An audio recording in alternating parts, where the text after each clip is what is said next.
Comienza otra semana. Son más de las 11. En Perspectiva propone Conexión Interior. Es una presentación de Erro, cumpliendo 75 años junto al productor uruguayo. Y Surco Seguros, en sus 30 años, vos en lo importante. Gustavo, elegiste bien, ¿eh? Elegiste bien el invitado porque nos lleva al departamento de Paysandú, ¿no? Y esta semana es propia para estar ahí en Paysandú. No sé si era... Es uno de los clásicos, ¿no? Es uno de los clásicos, ¿no? No sé si estaba tan pensado Conexión Interior por ese lado, pero bueno, vos me contarás. Siempre Conexión Interior, al igual, aprendiendo en perspectiva, tiene todo fríamente calculado. Y nos vamos a Paysandú, Romina, audiencia, a hablar sobre algo que hemos tratado en más de una ocasión en el espacio de Conexión Interior, que es hablar un poco de conceptos como la producción familiar, la lechería familiar, la agroecología y el concepto de transición agroecológica, ¿no? Que es un poco la clave de lo que se trata. Uno no pasa de los sistemas clásicos a sistemas agroecológicos de un día para el otro. Es tanto el productor como el propio sistema, el suelo, el campo, requiere una transición, no se puede abandonar un día para el otro, y eso es parte de lo interesante que tiene esto, que es una ciencia, pero que además de ser una ciencia es un arte y requiere esa mirada fina del artista en cómo ir llevando esa transición. Y para hacerlo lo vamos a hacer con un colega, ingeniero agrónomo, un poquito mayor que yo, 63 años tiene, padre de 3 hijos, uno de los cuales es colega y fue alumno y muy buen alumno, voy a decir también además, otro veterinario y otro que quizás nuestro invitado comente, que es de otra actividad diferente del rubro, pero en definitiva todos vinculados a esa actividad. Y otro que parece interesante es que es alguien que no es originariamente de Campaña, es un montevideano de Parque Rodó, Palermo, madre maestra, padre ingeniero civil, hacía carreteras, rutas, puentes, y eso hizo que Tito, Roberto Seriani, nuestro invitado, desde Urí lo acompañara y anduviera, y eso le permitió empezar a conocer otras realidades, el Uruguay, el interior, y eso despertó el bichito del campo, que a varios nos ha ocurrido así, lo cual lo llevó, siendo estudiante de liceo, a hacer los clásicos cursos de inseminación artificial y todo lo que uno cuando está en Montevideo tiene para poder hacer que tenga vinculación con el campo. Y luego empezar, a partir de una muy pequeña fracción comprada y con un crédito, empezar esta vida que ya lleva unas cuantas décadas dedicado a este tema. Entonces, parecía bien interesante a partir de esta historia de vida mostrar esa realidad del Uruguay, que es la de la mayoría de los productores familiares, y en particular en una actividad tan importante como es la lechería, ver de qué se trata esto de la transición agroecológica. Vamos a saludarlo entonces. Roberto, bienvenido, un gusto, ¿cómo estás? Buen día, mucho gusto de estar con ustedes. Estoy hablando del departamento de Paysandú, pero de Parada Esperanza, que es un paraje que se originó al lado de la estación de tren cuando pasaba el tren, por eso se llama Parada Esperanza. Yo estoy en una zona rural, que está a unos 20 kilómetros de Paysandú. Aquí también en la madrugada estuvo garuando, hasta hace un rato una garúa bastante fuerte, y bueno, aprovechando, como decía Gustavo, la primavera y esperando que las heladas no se vengan muy rápido para tratar de salir un poco de las deficiencias que tuvimos durante toda primavera y verano, y en realidad acumulado ya varios años. Roberto, contanos ahí, ya nos ubicaste geográficamente, contanos un poco más de tu campo, de lo que haces allí. Bueno, nosotros con mi compañera, de todas las obras, hace ya más de 30 años, estuvimos muy relacionados con Paysandú, porque una parte de la carrera se hace acá en Paysandú, y bueno, en realidad fue el lugar de recalada. Vinimos a Paysandú sin más que un camioncito, estuvimos vendiendo leña, bueno, haciendo por la vida, y logramos entrar a una chacra de 26 hectáreas a través de un crédito del Banco República en esta zona donde estamos. Y ahí empezamos con horticultura, luego empezamos con lechería, no teníamos camino, era camino de tierra, sin luz, sin agua, prácticamente sin casa, nada más que las paredes estaban y un techo que se llovía, y bueno, y así empezó esta historia que con mucho trabajo, mucha fuerza y muchas expectativas fuimos poniéndole a luz, transformándonos en unos tamberos un poco más elaborados, y bueno, hoy llegamos a tener en el torno de 100 y algo de hectáreas con algún pedazo arrendado y un tambo que funciona hace más de 30 años, remitiendo a Conaprole, con 3 hijos universitarios. Bueno, la vida ya hace unos años nos marcó caminos diferentes con mi compañera y estamos transitando otras sendas, pero siempre con un vínculo muy, muy afectuoso y vinculados porque en definitiva mucho de lo que hay hecho acá lo hicimos entre los dos y con los gurises, porque ellos también se criaron trabajando acá a la par que nosotros mientras estudiaban y bueno, en definitiva es una obra colaborativa de familia. Ma, ¿qué es un seguro? Es para tus cosas. Si les pasa algo, te pagan. ¿Quién te paga? Surco Seguros. ¿Y qué cosas? La casa, el auto. ¿Quién más asegura en Surco? Los vecinos, sus cultivos del campo. ¿Y vos, Agüe? Seguro de vida desde mucho antes que vos nacieras. Se siguen sumando generaciones que confían.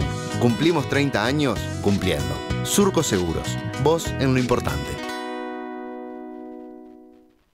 En Erro, brindamos soluciones, tecnología e innovación para toda la cadena productiva. Somos una empresa pujante que trabajamos arduamente en la alianza con las marcas líderes en el mundo para satisfacer las demandas del mercado actual. Erro, una empresa 100% familiar cumpliendo 75 años junto al productor uruguayo. Ahora que ya tenemos la presentación de Roberto, ¿qué te parece, Gustavo, si vamos por eso que vos adelantabas, ¿no? Ese pasaje a la agroecología, a un tambo agroecológico, entonces podemos empezar a decir, y capaz que viene bien tener claro cómo es esa transición, haciendo la comparación, ¿no? ¿Cómo es un tambo, entre comillas, típico, normal, y ver las diferencias con un tambo agroecológico? ¿Me escuchás ahí, Roberto? Bien. Sí. Dale, Gustavo. No. Era porque no me daba cuenta si Tito estaba, se había congelado la imagen o no. Sí, muy sucintamente, estribando en esto que decía Romina, Tito, poder comentar, para ilustrar a la audiencia que no necesariamente conoce cómo es un tambo remitente, además, ¿no? Es un tambo que remite a planta como dijiste con Conaprole. Bueno, ¿cuáles son las grandes características que tiene un tambo? ¿Cómo es que funciona? Y en esa transición que ya lleva, tú nos vas a corregir, pero creo que ya lleva unos 4 o 5 años, bueno, ¿qué cosas y por qué han empezado a cambiar? Y bueno, y esos cambios en definitiva, ¿qué resultados van viendo? Y luego terminaremos la nota, ya lo adelanto, tratando de pensar un poquito, bueno, ¿y cómo sigue esa transición? ¿Hacia dónde va? ¿Y qué cosas, hasta en el terreno personal, uno va descubriendo en ese cambio? Yo quiero agregar además en esa cuestión, un minuto robo, en esa cuestión que mencionaba Tito, que muy sintéticamente contó esa peripecia personal, esa historia de 30 años de la familia, que además Seriani es un gremialista, con toda la vida tuvo vínculos gremiales, agropecuarios muy importantes, que eso también hace a la inserción en el territorio, a la promoción en la zona. Parada Esperanza de allá de la década de los 80 es muy distinto a lo que es Parada Esperanza ahora, y todo eso termina conformando esa ruralidad particular de la cual Roberto es un exponente. Sí, bien, creo que como justamente la audiencia mayoritariamente está un poco lejos de la ruralidad y de la lechería en particular, la lechería como actividad comercial se remonta ya a cerca de 100 años. Recuerden que Conaprole tiene más de 85 años y la Asociación Nacional de Productores de Leche existió antes. Eran los tamberos que estaban en la vuelta de Montevideo que abastecían la leche para la capital del país. De ahí se formó Conaprole a partir de la Asociación Nacional, que era planta que recibía leche, la pasteurizaba y la vendía. Antes se vendía leche cruda. Leche cruda, es decir, sin pasteurizar, directamente del tambo al consumo. Esto fue cambiando y los sistemas productivos se fueron transformando en actividades muy importantes, con mucho uso de insumos, con mucha dedicación. Es una actividad que funciona los 365 días del año y prácticamente las 24 horas, que tiene mucha dedicación. Es una actividad que radica a la familia en el medio rural, así como hay otras en la agropecuaria, como puede ser la explotación ovina, como puede ser la hortifruticultura, que dedican a la familia no solo de los dueños, sino de los trabajadores en el medio rural. Hoy llegamos a una lechería que está compuesta, y siempre lo fue, una lechería compuesta por un grueso de pequeños productores familiares. Hoy el 75% de los productores son menores de 130 hectáreas, con un contenido muy importante de el aspecto familiar en el funcionamiento del predio. Eso para que a veces se ve desde lo urbano o de lo que no se conoce, como que la ruralidad es lo que figura en la exposición del Prado o exponentes de Federación Rural y Asociación Rural, donde hay un escalón muy grande con lo que es la realidad. En la ganadería, el 60% de la ganadería son productores menores de 200 hectáreas. La actividad lechera es una actividad que procesa un trabajo diario donde se ordeñan los animales producen leche, el camión de la leche retira la leche todos los días, va a la planta, se pasteuriza y se deriva a los distintos productos que se fabrican en la planta. El país es netamente exportador de leche, el 30%, 25% de la leche que se produce en el país se dedica al mercado interno, que, por ejemplo, en el caso de Conaprole le genera el 35% de los ingresos, y el otro resto de la leche se dedica a la exportación y completa los ingresos de la empresa. La exportación básicamente es de leche en polvo, leche en polvo entera y leche en polvo descremada, quesos, y después otros manteca y otros productos en menor escala, con 6 o 7 mercados decididamente importantes. Nuclea a muchísimos trabajadores dentro de porteras, y porteras afuera. También genera entre 40 y 50 mil puestos de trabajo la lechería, entre lo que es la distribución, la industria y todo lo que es la cadena de valor de la lechería. Tenemos unos 2.000 y pico, 2.300 tambos más o menos hoy remitentes a planta, lo cual nuclea un número importante de mano de obra familiar y de mano de obra asalariada, con un esquema de producción que va desde producciones básicamente de alimentación del ganado a pasto, con un poco insumo desde fuera del predio, hasta explotaciones netamente con el ganado encerrado, donde se hace un uso muy intensivo de los insumos desde fuera del predio y un uso muy intensivo del ambiente. Eso es otro tema importante en esto que estamos hablando, que el ambiente es el que donde vivimos todos y donde lo tenemos que cuidar entre todos. La lechería es una producción que genera ingresos marginales por cada unidad de producto que se destina a la venta. Esto hace que justamente para tener un ingreso razonable hay que tener una escala de producción también importante.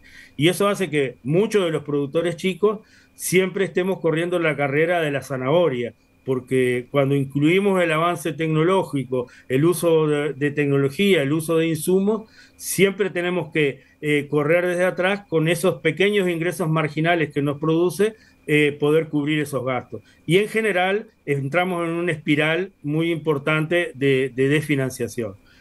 ¿Qué pasa?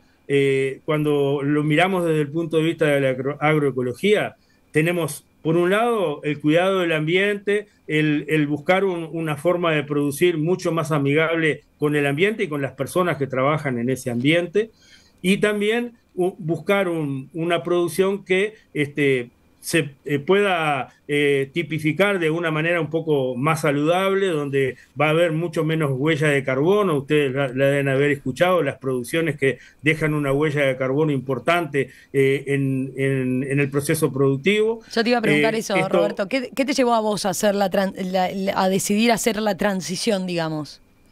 Y nos llevó a una situación de que no podíamos correr más la carrera esa de la zanahoria para la búsqueda de la salida. Productores chicos, tenemos que buscar trabajar para nosotros y no para los de afuera.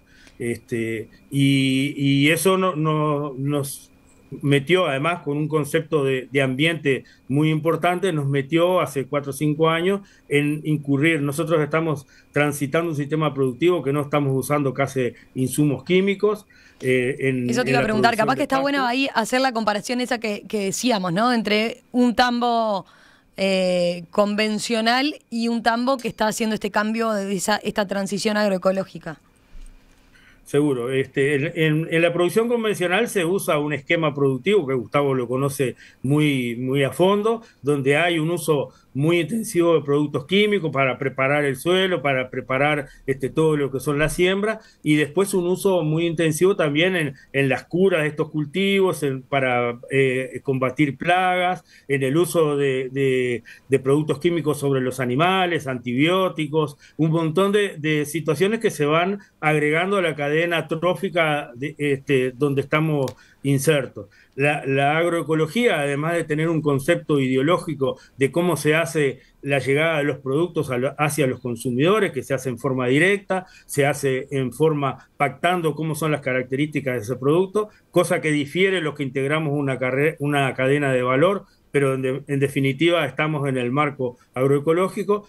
Estamos tratando de buscar asociaciones del ambiente, como decía Gustavo, esto no se hace de un día para el otro, el suelo tiene que adaptarse, todo lo que es el complejo biótico entre la fauna, flora y la microfauna y microflora del ambiente tiene que adaptarse a un nuevo equilibrio. Lo que antes las malezas que combatíamos con herbicidas, hoy empiezan a ser colaboradoras del sistema porque empiezan a ser refugio de enemigos naturales de distintas plagas.